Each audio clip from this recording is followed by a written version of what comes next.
All right, video 2. Remember I told you I could not find this leak? I use high pressure nitrogen. I use leak trace gas at 250 psi. I let it stay. I use ultrasonic leak detector. I use UV light.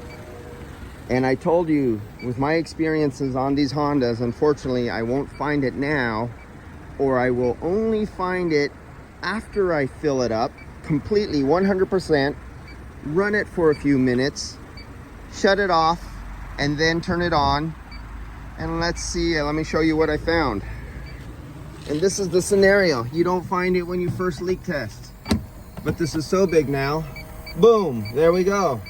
We have a leaky evaporator. And it's so leaking, the fan is not even on. The refrigerant is just coming through the, coming right up through the defrost vent. So that was easy. Well, let's see if I can get it go here too. Turn on the button. Let's see, which one is it? I think it's this one. Hit climate on, and then hit on, and then off. There it goes.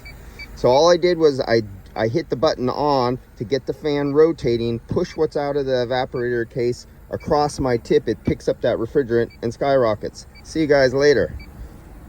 This one took me a little while, but I wasn't going to give up. See ya. Oh, very, very sensitive. I could tell you, I could take any leak detector in the business here that every guy has in his box or up on the shelf, and none of them would pick that leak up. That's why you get the Inficon Stratus.